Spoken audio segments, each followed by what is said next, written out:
سيئات أعمالنا من يهده الله فلا مضل له ومن يضلل فلا هادي له وأشهد أن لا إله إلا الله وحده لا شريك له وأشهد أن محمدا عبده ورسوله أما بعد فإن خير الكلام كلام الله وخير الهدي هدي محمد صلى الله عليه وسلم وشر الأمور محدثاتها وكل محدثة بدعة وكل بدعة ضلالة. Nous allons continuer aujourd'hui la suite de la Sira et je vais reprendre quand Abdul Muttalib il s'apprêtait à creuser Zamzam.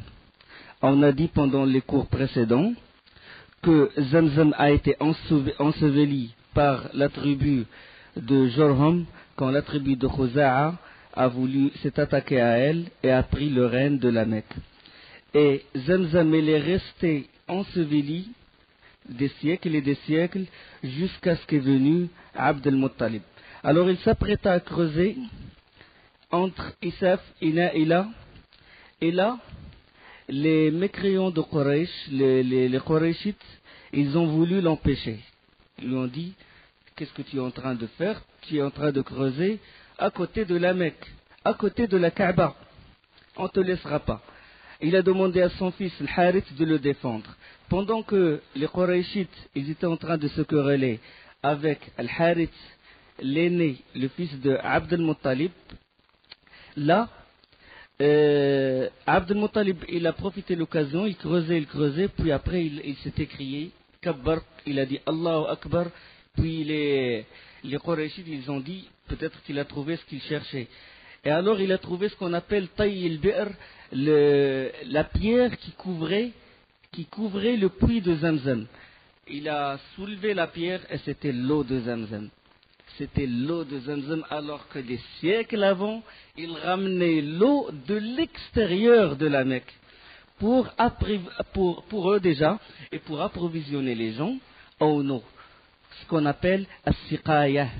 Parce que les Qurayshites, les nobles de la Mecque, c'est eux qui s'occupaient de l'approvisionnement en eau et en denrées alimentaires les pèlerins. Et c'était un honneur.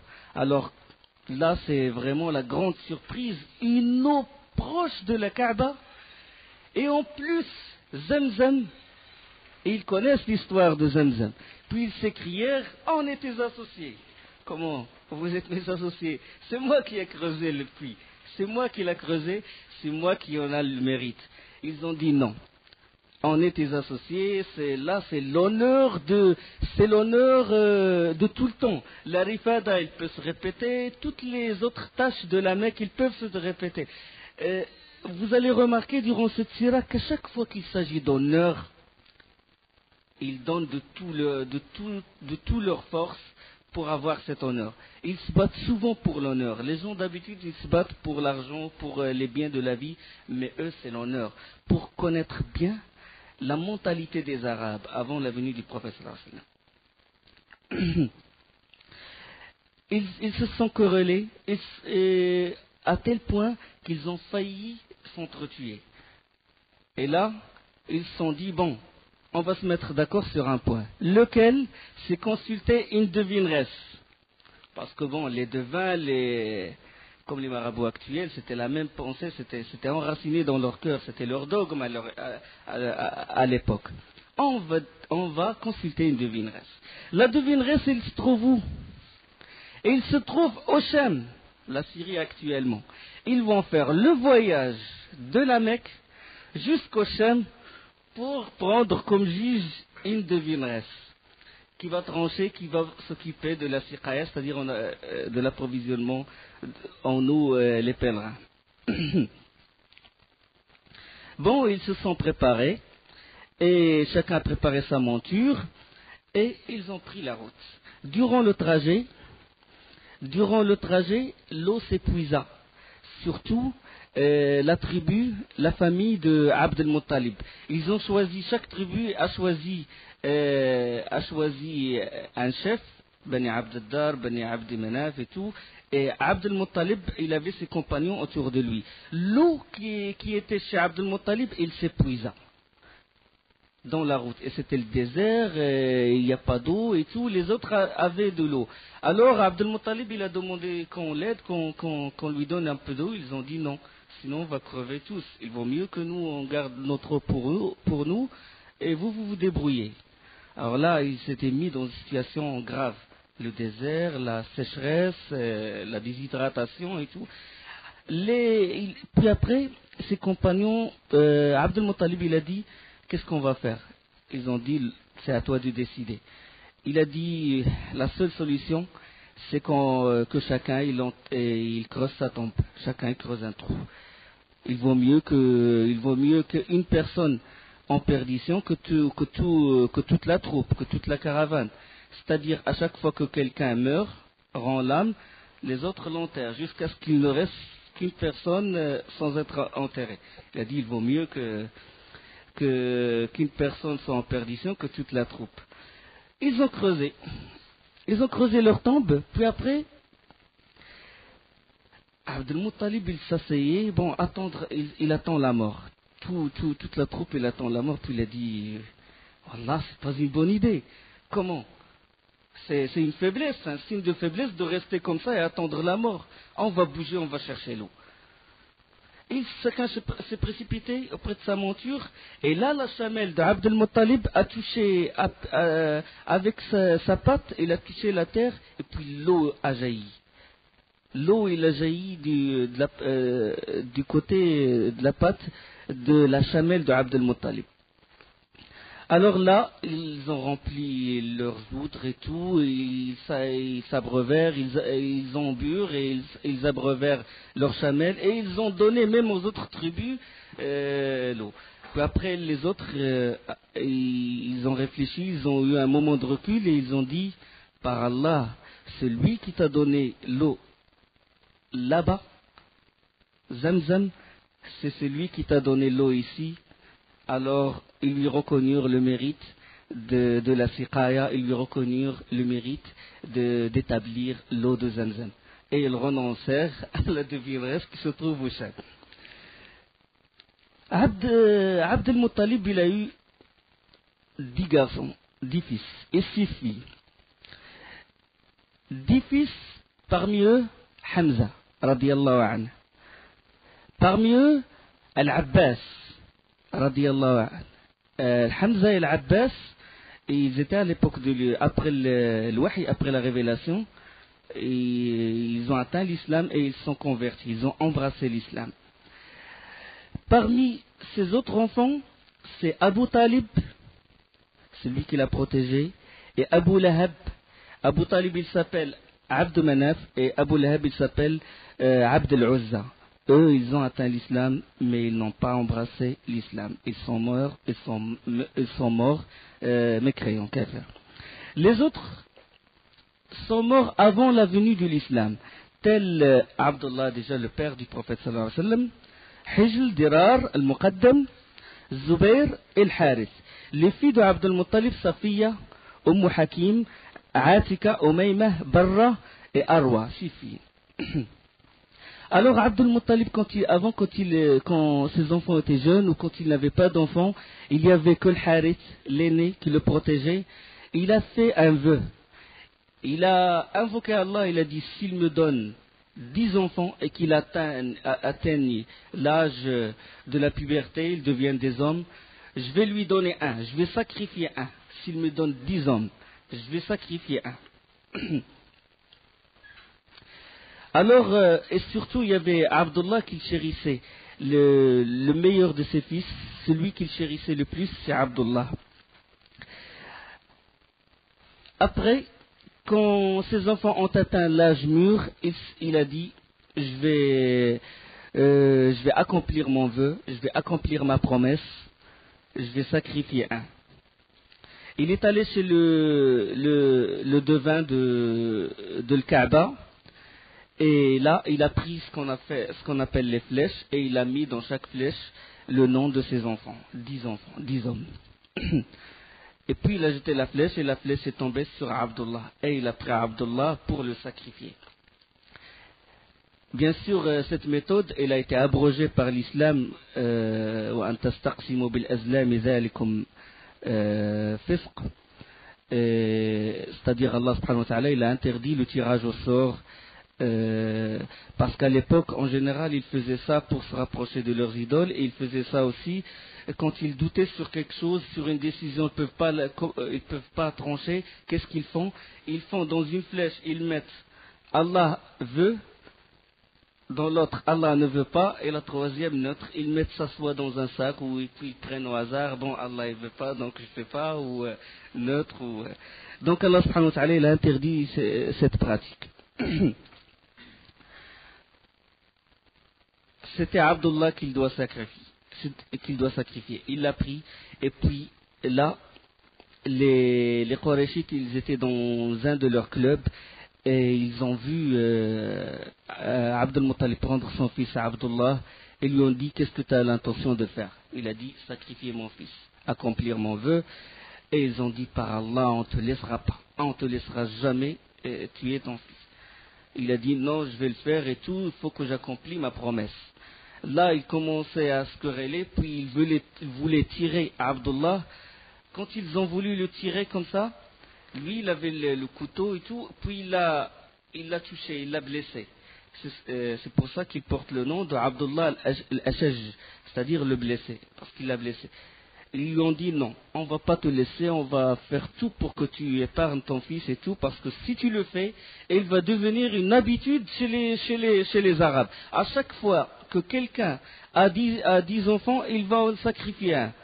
Non, on ne va pas te laisser. Et quel est le goût de la vie après ça, quand la personne il tue son propre fils? Il a dit: quelle est la solution? Il a dit: on va consulter une devineresse. C'était la devineresse de Bani Sa'd. Dans Sirat ibn Hisham, le nom de cette devineresse, c'est soit Sijah ou Qutba.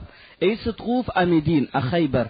Khaybar, c'est l'endroit des Juifs qui se trouve à Médine. L'endroit où se trouvent les Juifs. Alors là, ils l'ont consulté, ils sont allés la voir et lui ont dit, elle leur a proposé une chose, leur a dit quel est le prix du sang de l'un de vous. Ils ont dit 10 chameaux, c'est-à-dire si quelqu'un si un homme tue un homme volontairement, il doit payer ce qu'on appelle diya, et c'est au prix de 10 chameaux. Alors il leur a proposé de mettre dans l'une des flèches Abdullah et dans l'autre de mettre 10 chameaux. Et ils vont tirer au sort. Si ça tombe sur Abdullah, ils ajoutent 10 chameaux. Si ça retombe sur Abdullah, ils ajoutent 10 chameaux jusqu'à ce qu'il tombe sur le nom des chameaux. Bon, ils sont retournés chez le devin de la Kaaba, et à chaque fois que la flèche tirée, elle porte le nom d'Abdullah. À chaque fois que la flèche est tirée, elle porte le nom d'Abdullah. Et Abdul Muttalib, il était à côté de Hubal, et il invoquait Allah près de Hubal. C'est une pratique qui était païenne, une pratique dont la survivance existe maintenant. Les gens, ils invoquent Allah auprès d'une tombe, auprès du cheikh, la même chose. Shirk, c'est shirk ça. Il invoquait Allah pour qu'Allah épargne Abdullah. À chaque fois, la flèche tirée porte le nom d'Abdullah jusqu'à ce que le nombre de chameaux atteigne 100 chameaux. 100. Et alors là, la flèche qui est venue après, elle portait le nom des chameaux et Abdullah fut épargné. Là, les Qurayshites s'écrièrent et ils dirent: Abdul Muttalib, ton Seigneur est satisfait. Malgré cela, Abdul Muttalib, il a dit: non. Il faut pour que je sois sûr. Il a encore jeté les flèches et tout, et s'est retombé sur les chameaux. Une deuxième fois, il a dit, puis une troisième fois, là, il était satisfait. Et puis, Abdullah fut épargné. Le prophète sallallahu alayhi wa sallam, dans un hadith, il dit: Ana ibn Zabihayn, je suis le fils des deux voués au sacrifice. Donc, il y a une conclusion à tirer là-dessus, c'est que le fait de poursuivre le tirage au sort jusqu'à atteindre le nombre de 100, il concrétise le principe de la rançon en cas de meurtre consacré ensuite par l'islam. C'est-à-dire que l'islam, il a concrétisé le fait que le prix du sang, il coûte 100 chameaux.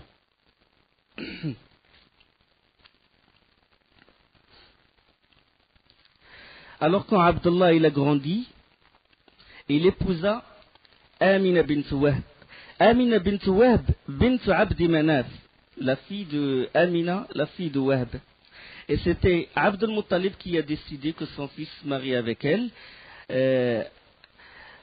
Amina, il fait partie d'une famille noble nasab, il a un grand, c'est-à-dire noblesse héréditaire. Abdullah s'est marié avec Amina, ils sont revenus après à la Mecque. Et donc, la conception du prophète sallallahu alayhi wa sallam, elle fut le fruit d'une union légitime entre Abdullah et Amina, c'est-à-dire l'union qui s'était effectuée, c'était avec des témoins et des tuteurs. C'était parce qu'il y avait à l'époque des unions qui sont illégitimes, des mariages que l'islam a abrogés par la suite. Mais bien que le père et la mère du prophète sallallahu alayhi wa sallam soient des mécréants, mais l'union qui s'est effectuée a été légitime. Amina, il est tombé enceinte du prophète sallallahu alayhi wa sallam, et après quelques mois de grossesse, Abdullah, le père du prophète sallallahu alayhi wa sallam, est mort. Il est mort quand il est parti pour le commerce, et dans le chemin de retour, il tomba malade, et il descendit chez ses oncles maternels, Bani Adi ibn Najjar, et ceci à Médine, et c'est à Médine qu'il a rendu l'âme. Et son tombeau, le tombeau de Abdullah, il existait jusqu'à ce qu'on l'a soustrait du regard des gens, parce que les gens, ils vont invoquer la tombe d'Abdullah, le père du prophète sallallahu alayhi wa sallam, alors qu'il est mort mécréant. Le hadith sahih de Bani al-Muntafaq, la délégation de Bani al-Muntafaq, quand ils sont venus voir le prophète sallallahu alayhi wa sallam, l'un d'eux, il a demandé au prophète sallallahu alayhi wa sallam, est-ce que son père, à lui, est dans l'enfer? Et le prophète sallallahu alayhi wa sallam, il a dit, ton père et mon père sont en enfer. Donc, subhanallah, comment les gens, dans leur ignorance, ils font des choses pareilles. Alors, quand la mise au monde du prophète sallallahu alayhi wa sallam s'approcha, Amina bint Wahb, a vu un rêve, que la naissance de son fils est accompagnée d'une lumière et qui éclairera les palais de Bosra au Sham, nord de l'Irak. Les palais qui se trouvent au Sham. Et il a vu dans le rêve qu'elle était en train de dire, je prie à Allah l'unique de le protéger contre tout envieux. Bien qu'elle soit mécréante, elle a vu ça dans le rêve. C'était un signe de la venue du prophète sallallahu alayhi wa sallam. Et le lundi 12 Rabi' 1er, la date la plus certaine, parce que les savants ils ont divergé à propos de la date précise de la naissance du prophète sallallahu alayhi wa sallam. Donc l'année de l'éléphant, 50 jours après l'événement de l'éléphant, le prophète sallallahu alayhi wa sallam naquit. Et à sa naissance, sallallahu alayhi wa sallam, se sont passés des événements qui sont étonnants. Nous allons les évoquer tout en sachant que la grandeur du prophète sallallahu alayhi wa sallam ne vient pas de ces événements-là. La grandeur du prophète sallallahu alayhi wa sallam vient de sa loyauté, de sa véracité, et elle vient du message du Coran et de la Sunna. La grandeur du prophète sallallahu alayhi wa sallam n'émane pas de ces événements-là. Ces événements-là, on va les évoquer en tant que signe, tout simplement. En tant que signe. Et sa naissance ne doit pas être prise comme une fête, comme ils le font. Parce que si la naissance du prophète sallallahu alayhi wa sallam était une fête, le prophète sallallahu alayhi wa sallam l'aurait fêté déjà à sa vie et les compagnons l'auront fait. D'accord? Et s'il y avait des gens qui aimaient le plus le prophète sallallahu alayhi wa sallam, c'est les compagnons. On ne peut pas être à leur hauteur. Vous êtes d'accord? On ne peut pas être à leur hauteur. Ils n'ont pas fêté sa naissance. Donc celui qui fête sa naissance, il a innové dans la religion. Parce que s'il y avait du bien dans la fête de la naissance du prophète sallallahu alayhi wa sallam, il nous aurait précédés. D'accord? Parce qu'il concourait à tout bien. Donc on va les évoquer, ces signes-là.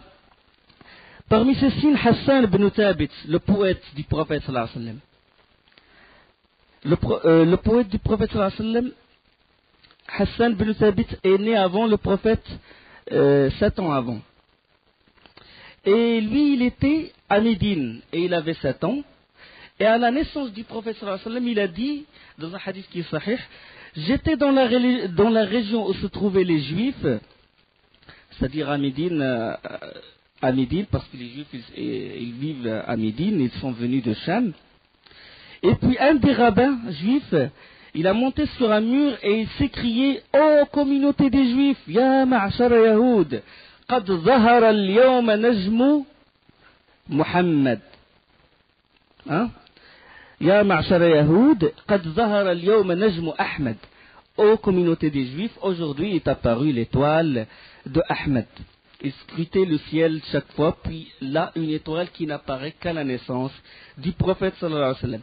Parmi les signes de son éminence sallallahu alayhi wa sallam, c'est que, au cours de sa grossesse, Amina ne sentit rien des manifestations que normalement toutes les femmes doivent sentir. C'est-à-dire la faiblesse, la lassitude et tout ce qui accompagne la grossesse. On sait qu'Allah subhanahu wa ta'ala il dit que وَوَصَّيْنَا الْإِنسَانَ بِوَالِدَيْهِ حَمَلَتْهُ أُمُّهُ وَهْنًا عَلَى وَهْنٍ.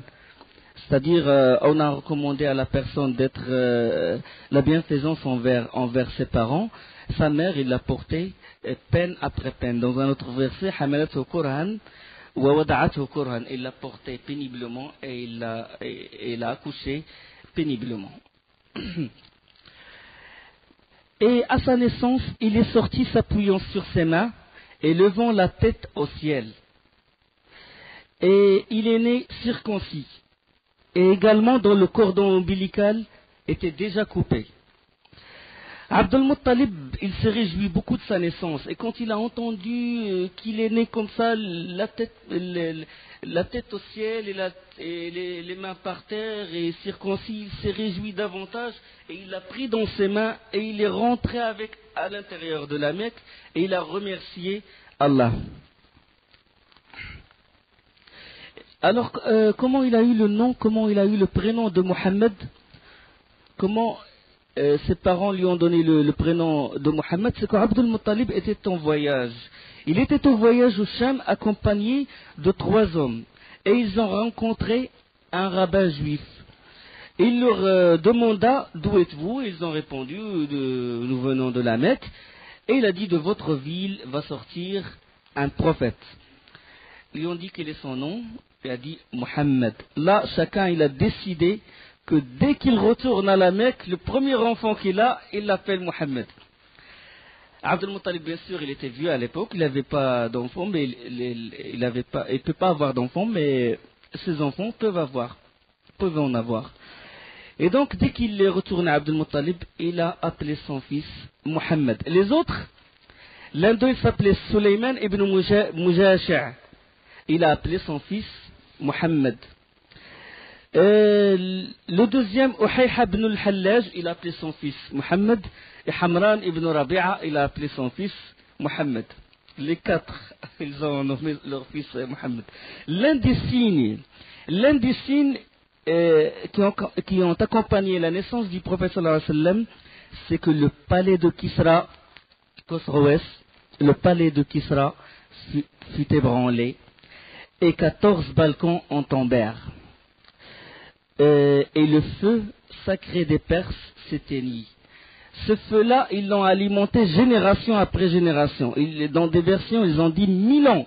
1000 ans, ce feu ne s'est pas atteint, ne s'est pas éteint. Alors, à sa naissance, sallallahu alayhi wa sallam, ce feu-là s'éteignit. Et ils avaient un lac sacré qui s'appelle Buhayrat Sawa. Ils faisaient leur rite dedans.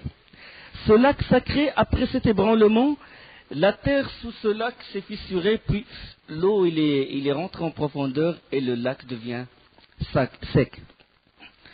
Kisra s'était pris de panique et il a consulté les devins et les astrologues, parmi lesquels ceux qui ont eu des contacts, bien sûr, avec les djinns. On sait que les astrologues et les devins ont des contacts avec les djinns. Bien sûr, c'est les djinns qui ramènent la parole décidée au ciel le plus bas. J'ai ramené là le hadith là-dessus rapporté par le Bukhari. Allah subhanahu wa ta'ala dit, lorsqu'Allah donne un ordre au ciel, les anges battent leurs ailes en signe de soumission à sa parole. C'est comme si une chaîne sur une pierre lisse.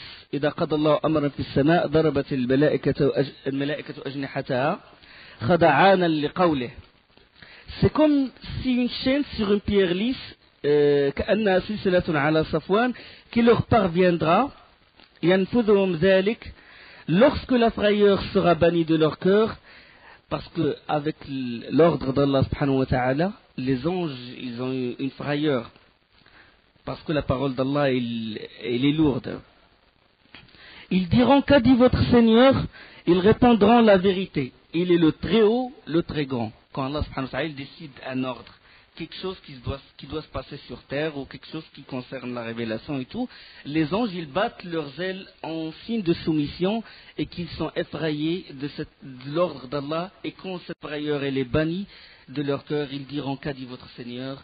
Et les autres anges ils diront la vérité, il est le très haut, le très grand. Et celui qui est aux écoutes, ça c'est le hadith rapporté par le Bukhari, et hadith authentique bien sûr d'Abu Huraira radiyallahu anhu. Celui qui est aux écoutes, c'est-à-dire parmi les diables, l'entendra, et ceux qui sont aux écoutes sont ainsi les uns sur les autres, c'est-à-dire que les diables, il y en a les uns sur les autres, jusqu'au ciel le plus bas. Et là, ils attendent, ils sont aux écoutes. Si jamais les anges, ils parlent de cette chose, de l'ordre d'Allah, c'est-à-dire ils disent entre eux qu'Allah, il a décidé telle chose ou telle chose, eux, ils peuvent voler cette parole. Ils peuvent voler cette parole. Et chaque diable, il la jette à celui qui est le plus bas jusqu'à la ramener al-Qarin, c'est-à-dire celui qui est l'inséparable du devin, et c'est le djinn qui est à côté du devin qui lui jette ça dans l'oreille. Bien sûr, celui qui se trouve en haut l'entendra et le passera à celui qui se trouve en dessous, qui la passera à celui qui est au-dessous jusqu'à atteindre le magicien ou le devin. Il se peut que le météore le frappe avant cela, ou peut-être le passera-t-il avant que le météore le frappe. C'est-à-dire, quand il vole la parole qui a été décidée dans le ciel, quand il vole cette parole, Allah subhanahu wa ta'ala, il envoie des météores. Il se peut que ce météore, il atteint le djinn avant qu'il jette cette parole, et il se peut qu'il ne l'atteigne pas. Allah subhanahu wa ta'ala, il a voulu que ça soit ainsi. Et puis après, finalement, qu'est-ce qu'il fait le djinn? Il mêlera à cette parole de vérité qui a été décidée dans le ciel, il mêlera à ça son mensonge. Et puis il dira, nous a-t-il pas prédit telle et telle chose le jour tel, dira-t-on, et il croira aux paroles entendues dans le ciel. Dans une autre version, Ibn Abbas il a dit, radiyallahu anhu, si la révélation est descendue, les anges ils diront, qu'a dit votre Seigneur? Si cette révélation se rapporte avec ce qui est au ciel, ils diront la vérité. Et si cette révélation concerne la terre, comme la pluie, ou la mort de quelqu'un, ou la naissance de quelqu'un, les anges en parleront, et les djinns écoutent ces paroles, et ils descendirent vers leurs alliés parmi les humains. C'est pour ça que le devin, des fois, il tombe il dit des choses vraies. D'accord? C'est par cette méthode-là. Mais Allah subhanahu wa ta'ala, il a voulu que ça soit ainsi. Pourquoi? Pour qu'il fasse la différence entre ceux qui vraiment croient qu'Allah subhanahu wa ta'ala, seul, l'unique qui connaît le ghaib, et ceux qui attribuent le ghaib au devin, ou à leur wali, ou à leur shir. Il nous met à l'épreuve. Le devin, il est menteur même s'il a raison. C'est ça ce qu'il veut Allah de nous. Est-ce que c'est vraiment noué dans notre cœur? Est-ce que c'est vraiment une aqida ferme? Est-ce qu'on croit qu'il est unique dans la connaissance de l'ghaib? D'accord? C'est un test où on lui associe quelqu'un dans la connaissance de l'ghaib, c'est-à-dire l'invisible. Allah subhanahu wa ta'ala il dit dans le Coran, ça pourra confirmer ça par les arguments, certes nous avons placé dans le ciel des constellations et nous l'avons embelli pour ceux qui regardent, et nous l'avons embelli contre tout diable banni, nous l'avons protégé contre tout diable banni, à moins que l'un d'eux cherche à envoler l'écoute, une flamme brillante le poursuit. C'est Sourate 15, versets 16 à 18. Il y a beaucoup de versets du Coran là-dessus. Revenons à notre histoire. On sait que les devins, ils ont des djinns et que les djinns, ils leur donnent des informations. Parmi ces informations, ils lui ont dit la naissance du prophète, la naissance d'un prophète. Alors là, et puis il leur a interrogé à propos des 14 balcons qui se sont écroulés. Ils lui ont dit, d'ici jusqu'à la fin des Perses, il ne reste que 14 rois. 14 Kisra qui vont régner sur la Perse. Il reste 14. Kisra, il a dit 14 rois, ça va durer encore longtemps. Il y a encore 14, si on fait le calcul, ça va durer plus de siècles et de siècles. Après sa mort, ses enfants et ses proches se sont disputés le trône. Et durant 4 ans, 10 Kisra ont gouverné la Perse. Il ne reste que 4. Ça veut dire que c'est des signes de la venue du prophète. Continuons. Parmi les habitudes, on sait que parmi les habitudes de Quraysh, quand ils ont des nouveau-nés, ils ne les éduquent pas à la Mecque. Pourquoi? Pour différentes raisons. La première, c'est que la Mecque est le lieu de pèlerinage. Et on sait que la Mecque, des gens étrangers, ils viennent. Des gens qui ne connaissent pas vraiment l'arabe viennent. Donc, et ces gens-là, la plupart d'entre eux, ils restent pendant une durée. Donc, il se peut que les enfants de Qurayshites se mélangent avec ces gens-là, et il se peut et la langue arabe, elle va être entachée, elle va subir l'influence des langues étrangères. Donc, les Qurayshites, ils protègent bien leur langue. Ils veulent que leurs enfants soient épargnés, ne parlent pas une langue mélangée avec d'autres langues. Donc, ils préfèrent, quand ils sont enfants, les éduquer à l'extérieur de la Mecque. Comme ça, ils apprennent la langue arabe pure et éloquente, et avec une éloquence, avec une claire, sans être mélangée avec d'autres langues. Ça, c'est une raison. L'une des raisons, c'est que les gens de Quraysh, ils veulent que leurs enfants acquièrent une robustesse et acquièrent une force. Parce que d'habitude, à l'extérieur de la Mecque, surtout dans le désert et tout, les gens, ils acquièrent une force et du courage et de la robustesse. Alors ils veulent que leurs enfants apprennent ça et soient forts, et après ils les ramènent. Il y a aussi que dans les villes, la ville de la Mecque, dans les villes en général, il y a beaucoup de maladies, il y a beaucoup de microbes et tout. On sait que dans les villes, il y a beaucoup de problèmes d'allergie, le problème de bactéries et de virus, alors qu'à l'extérieur, dans les campagnes et dans les déserts, il n'y a pas ça. Donc, pour ces raisons-là, les Qurayshites, ils avaient l'habitude de confier leurs nouveau-nés à des nourrices pour les allaiter, c'est-à-dire des nourrices campagnardes, jusqu'à un certain âge. Bon, les campagnardes, bien sûr, ils font ceci pour gagner un peu d'argent, mais ils ne fixent pas de prix. Bon, les nourrices, ils viennent pour allaiter les enfants. Puis bon, c'est des Arabes, ils ont la fierté, ils disent le lait du sein n'a pas de prix.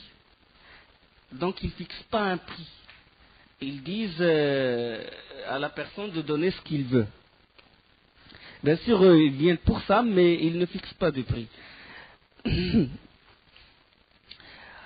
Alors, à la naissance du prophète sallallahu alayhi wa sallam, les nourrices de Bani Sa'd, ils étaient en quête à allaiter les enfants de la Mecque. Parmi les nourrices, il y avait Halima al-Sa'diya et son mari, Al-Harith. Et c'était une année de grande disette. Et ils étaient très pauvres quand ils sont venus. Ils sont venus à la Mecque, ils attendent que les familles leur donnent des enfants pour les emmener avec eux et les éduquer chez eux, et puis après les ramener après 2 ans. Elle est partie en compagnie des jeunes, en compagnie des femmes, nourrices aussi de Bani Sa'd. Et quand ils avaient quoi? Ils avaient une ânesse blanche et une vieille chamelle. Et Halima avait aussi un bébé qu'il allaitait. L'ânesse, elle était dans un état vraiment, elle était très maigre. La chamelle aussi. L'enfant, dans leur camp, quand ils ont mis un camp et tout, ils dormaient pas, ils criaient. Elle n'avait pas de lait, c'est-à-dire ils étaient dans un état vraiment, surtout à cette année, l'année de grande disette, l'année de grande sécheresse. Et alors, les femmes sont venues avec leurs enfants, ils sont venus, puis les nourrissent, et chacune elle prend un enfant. Et dès qu'ils sont informés que le prophète sallallahu alayhi wa sallam est orphelin parce que son père est mort, ils le refusent. Bien sûr, eux, ils sont venus pour l'Ikramiya, pour avoir de l'argent, mais ils ne fixent pas de prime. Mais quand même, quand ils voient l'enfant de son père, ils ne s'attendent pas à ce qu'ils aient beaucoup d'argent, quoi. Une grande récompense pour l'enfant, quoi. Pour eux. Alors, Halima Sa'diya et son mari Al-Harith, ils étaient dans un état de pauvreté extrême et tout. Et pourtant, ils avaient l'espoir de trouver un enfant. Peut-être que ça va les arranger, que ça va ouvrir une porte, quoi, de bonheur, ou ça va leur donner des bénéfices. Mais sans grand espoir. Mais après, quand les femmes, chacune, les nourrissent, chacune a pris un enfant, il ne reste que le prophète sallallahu alayhi wa sallam. Puis Halima, il s'est dit, pourquoi il vaut mieux que je prenne cet enfant, je ne vais pas rentrer les mains vides. Puis après avoir réfléchi, il a dit, ça y est, je vais prendre cet enfant. Et son mari lui a dit, il n'y a pas d'inconvénient. Alors Halima Sa'diya, il a fait ça, il a dit que j'allais le prendre, et en réalité je faisais cela que pour que je n'avais pas trouvé d'autre que lui. C'est-à-dire il n'a pas trouvé d'autres enfants, donc il a dit je vais le prendre. Quand il a pris, là, les bénédictions commençaient à pleuvoir. Retourné à son campement, il l'a mis dans son giron comme ça, puis là, ses seins, ils se remplirent de lait, subhanallah. Et son frère, il téta aussi, et s'est endormi alors qu'il n'a pas dormi, le pauvre, durant des nuits, parce qu'il avait faim. Son mari, il a surveillé la chamelle, et la chamelle, elle avait les mamelles pleines de lait. Il se mit à la traire, et alors ils ont bu, ils dormirent tranquillement. Au retour, quand Halima est montée sur l'ânesse avec Rasul sallallahu alayhi wa sallam, l'ânesse, il a essoufflé la caravane, alors qu'avant il retardait toujours la caravane. Avant, à chaque fois, il criait dépêche-toi, dépêche-toi. Après, l'ânesse a commencé à courir. Aucun âne n'a pu la suivre son rythme, quoi. Et alors les Bani Sa'd, les femmes de Bani Sa'd, ils commençaient à s'écrier fille d'Abu Du'aib, doucement, est-ce là l'ânesse que tu montais à notre sortie? Et ils parvinrent alors à leur demeure de Bani Sa'd. La terre, elle était aride, sèche, il n'y avait rien, il n'y avait pas de pâturage.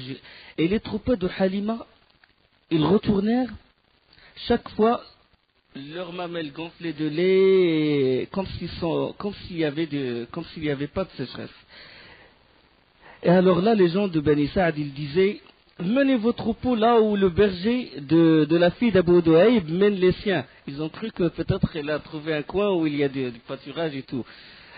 Il n'y a que son troupeau à elle qui retourne bien rassasié, tranquille, les mamelles gonflées et tout. Et alors là, ils commençaient à reprocher au berger de mener leur troupeau là où mène le berger de Halima son troupeau. Mais malgré ça, les troupeaux, ils retournaient maigres, fatigués et tout.